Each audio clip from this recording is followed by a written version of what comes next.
Hi parents, my name is Melissa Day. I'm your child's 7th grade Magnet ELA teacher.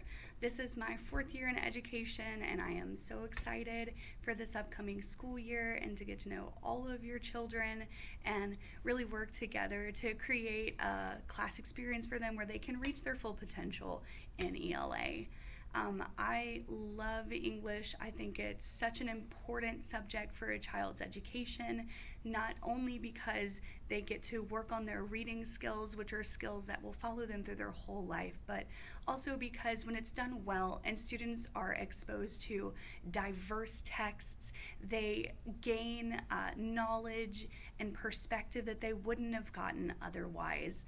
And it makes them more empathetic human beings, more creative problem solvers, and through the facilitation of class discussion, they also become more competent and confident communicators.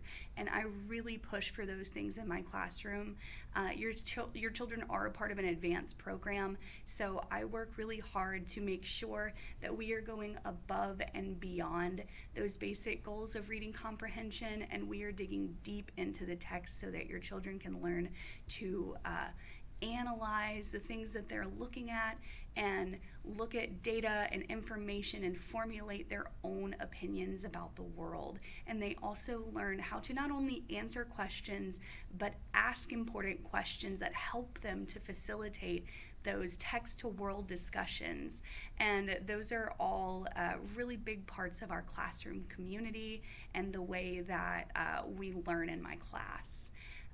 We'll be using the My Perspectives curriculum this year, which is a really solid curriculum in helping expose them to lots of different types of text, informational narratives, which is what we're working on right now, and all sorts of other things that give them the opportunity to dig deep into ELA and into the texts itself. And you can find on our Google Classroom the layout of what we're working on in each unit. Right now we're in Unit 1, Generations, where they're looking at a lot of different kinds of narratives, and you can follow along with that as we go through Google Classroom. Something that is very important to me in my philosophy of education is creating a safe and inclusive learning environment for your children. I work really hard to continue my own education and how to do that well so that every child that comes into my classroom, regardless of their background, feels safe and comfortable and is able to reach their full potential and be challenged in the way that they need to be, while still feeling safe in the classroom. So I want you to be assured about that, and if you ever have any questions, feel free to reach out to me on that issue. And something that kind of goes along with that is the way that we do classroom discipline and rewards in my class. So we do something called restorative practices, and essentially what that is creating a atmosphere where children are able to learn from their mistakes and be invited into a discussion on how to solve the problem, as opposed to just doling out punitive punishments, because they don't learn from that. So what that looks like is on the first day of school, I talk to your students about how our classroom is a classroom community, and their behavior in and out of the classroom impacts what happens in our classroom community. So what we did was we worked together in each class to create around 5 or 6 class expectations. And these were the things that they felt were important in creating a really effective and successful classroom. So it created that buy-in for them moving forward. So what that looks like is whenever there is an issue or they are not upholding those expectations, it gives us space to have a conversation about that and what happened. So that's where we start whenever there's an issue. But then from there, if we continue to have the same issues, we move into behavior reflection, where they'll fill out a form, we continue to talk about it, and we try to talk about what we can do to help the problem go away. And they get to participate in that. They can tell me if they feel that they need to move seats, if they're having an issue with a friend in the class, and we work those things out together. And we try to do that before it gets too serious, so that they can continue in their education without a lot of disruptions. But from there, if we continue to have issues, that's when we invite in admin and parents, because it tells me that there is an issue that your child and I, or your child and somebody else in the classroom, just can't solve on their own. So we invite more people in to help kind of come up with solutions for the problem.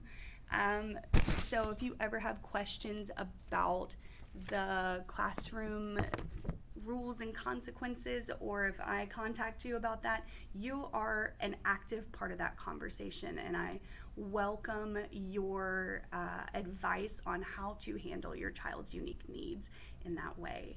Another way that I would love for you to be involved is just keeping up with the day-to-day assignments in our classroom, and I've given you lots of different avenues that you can do that. Because I think that parental involvement is such a major key in your child's academic success. And so first, what you can do is make sure that you are connected to Google Classroom. As soon as your child signed up, you should have been able to access Google Classroom through your email. And what I've done is I've set it up to where each week you should be getting a summary from Google Classroom about what assignments I've given them, just so you know what we've done. And I also have a little section at the very, very top of each Google Classroom called our daily agenda. So if your child ever misses and you want to know what's going on, get on their Google Classroom. You can have them open their Chromebook for you and log on to mine and just click on that daily agenda. It's updated every single day with what our objectives are and every single assignment that we worked on, and if there's any homework or major announcements, so that you have that resource at all times. I also utilize Remind. You should have gotten a letter on the first week of school with some information on how to join Remind. If you didn't, feel free to email me and I will send you that information. It's a great way to stay connected and involved because it goes straight to your phone, and you can contact me through Remind as well, and I respond pretty promptly. From there, we also have the class assignment tracker that I gave your students. It's an Excel document that if you just ask them to share it with you, you can get it sent straight to your email. It's a great tool because it has an option on there for them to tell you what the status is on each assignment, whether they're working on it, they haven't started, they turned it in, or they have questions. And that's for all of us to stay involved in what assignments are going on and what your child's progress is on each assignment. Other than that, I am open to phone calls, emails, parent conferences at any time. Like I said, I think that parents are such a huge part of the learning process, and I want you to be involved as much as you want to be involved. My planning period is during second hour, which is 7:45 to 9:15, and I can do conferences or phone calls then or after school. Thank you so much for listening and for allowing me to teach your child, and I'm so excited for this upcoming school year.